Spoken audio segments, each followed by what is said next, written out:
clips where listen, this isn't haters being haters. This is a kind of pattern that makes people sit up and whisper, wait, did she really just do that? Because when tragedy strikes, when grief is raw, when people are shattered, most human beings step back with respect. But in this story, the accusation is darker, that Meghan doesn't step back, she steps into the spotlight like pain is a camera flash and sorrow is a stage. And the moment we start with is the one critics still call unforgivable: Uvalde. A town ripped open, parents screaming names, tiny backpacks that would never be used again, 19 children and 2 teachers gone in a way that sits in a nation's throat forever. And while ordinary people were bowing their heads, a claim in this transcript is that Meghan saw something else, an opportunity. According to the narration, just 2 days after the tragedy, she allegedly flew in from California, despite having no ties, no roots, no history with the community, arriving like a visiting symbol, dropping flowers, bowing at the memorial, and here's the part that made critics' blood run cold. Reports claimed she came with her own cameraman to capture the perfect shot. Because let's be honest, if you're grieving, you don't need a perfect shot. You need privacy, you need dignity, you need space to breathe without the world turning your dead into content. And that's why the backlash wasn't mild. It was furious. People weren't just offended, people felt violated, like a sacred place had been treated like a photo op set. Then the transcript drops this like a hammer. This allegedly wasn't even new behavior. So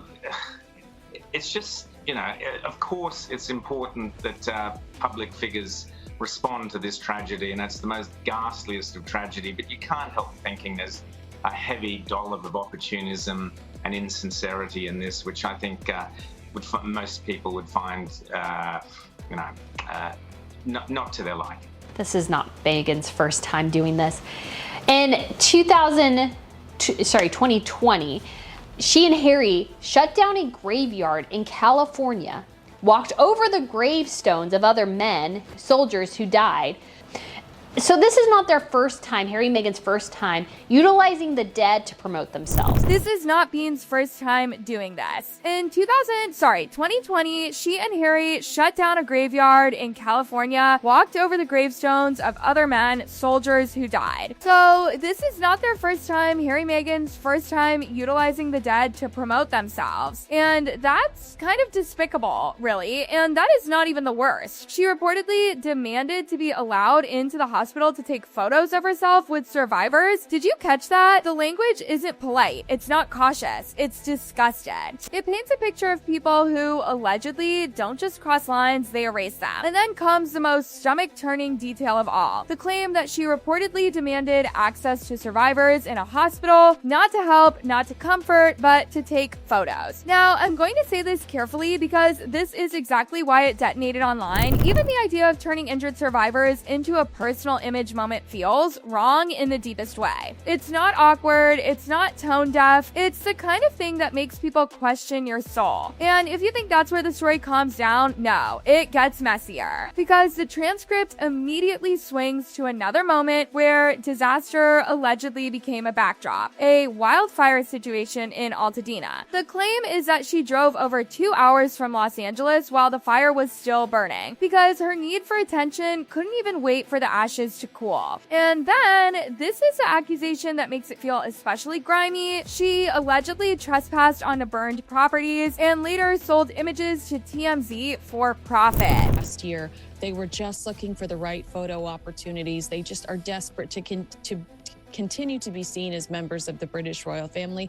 And again, that's what they were trying to do when walking through the ashes of, people's entire lives.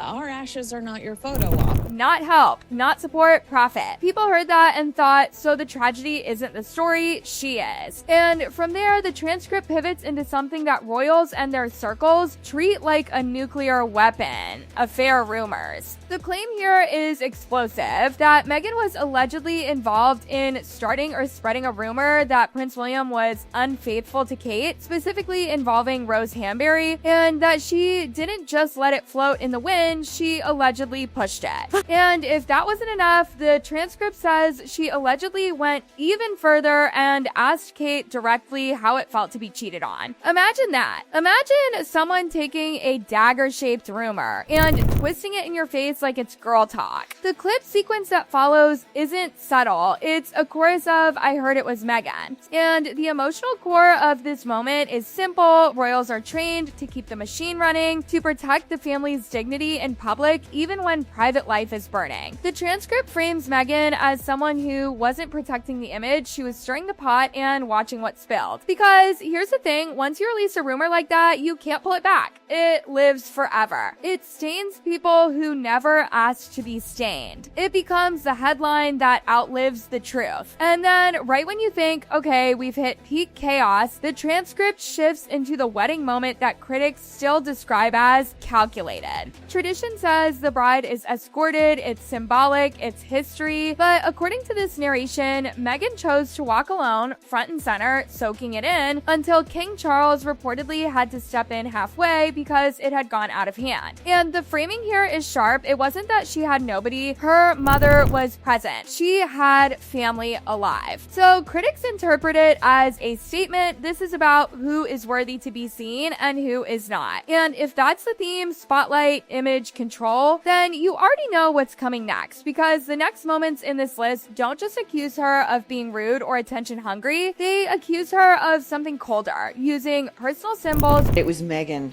who leaked all those rumors that William was having an affair with Rose Hanbury. I've heard all of that, that Meghan is the one that instigated this. Long-reported rumors, which I can tell you, I believe to be true, that it was Meghan Markle, perhaps with Prince Harry, who first spread the rumors about an affair between Prince William and Rose Hanbury. Private boundaries, and even other people's grief like props. And this is where the whispers turn into patterns. Because once you stack these moments side by side, critics say it stops looking like coincidence and starts looking like calculation. The same rhythm, the same instinct. Tragedy, tension, or tradition appears, and suddenly Meghan is right there in the frame, front and center. After the wedding moment, after the solo walk, after the unspoken message about who mattered and who didn't, the transcript pivots into behavior that people inside palace walls allegedly noticed early on. The kind of behavior that doesn't explode publicly right away, but quietly alarms staff. The claim is that Meghan had a habit of pushing boundaries and then acting shocked when people reacted. Like rules were optional. Like protocol was a suggestion, not a structure that had existed for centuries. And one moment that keeps resurfacing, the staff interactions. According to the narration, multiple aides allegedly described being reduced to tears, spoken to harshly, dismissed, or made to feel disposable. Not once, not twice, but enough times that it became a reputation. Critics didn't call it direct, they called it bullying. And the thing that made this worse, the camera never caught those moments. No footage, no audio, just people quietly leaving their jobs and never coming back. Then comes the clip critics point to as the smoking gun of attitude, the now infamous exchange where Meghan appears to snap at staff during an official engagement, her tone sharp, her patience gone. Viewers replayed it frame by frame, reading lips, analyzing body language, asking the same question, why so much anger when everyone else is smiling? And this is where public perception starts to fracture. Because once people believe someone is cruel in private, every public smile looks rehearsed, every tear looks strategic, every pause looks timed. Then the transcript drags us into another deeply uncomfortable territory: children. Specifically, the way Meghan allegedly interacted with other people's children during public events. Critics claim there were moments where she physically pulled children closer for cameras, redirected them, or held them in ways that made parents visibly tense. Not abusive, not criminal, just off. The kind of thing that makes a mother instinctively step forward. The kind of thing that doesn't need words to to feel wrong. And once again, the accusation is the same. The child wasn't the focus, the image was. Then comes the Australia tour. This is where insiders say the palace really started to worry, because during what was supposed to be a triumphant introduction, Meghan allegedly made multiple moments about herself, complaining about schedules, crying to staff, insisting on changes, allegedly overshadowing official duties with personal grievances. The transcript claims that at one point, staff were instructed to change entire plans because Meghan didn't feel supported. And here's where critics draw the harshest contrast. Millions of people admired the royal role because it was about duty over ego. Smile through it, serve quietly, don't make it about you. But the narrative here flips that on its head. The claim is that Meghan didn't bend to the role bent around her, or broke. Then the documentary era arrives. Netflix, interviews, controlled lighting, carefully chosen words. And suddenly,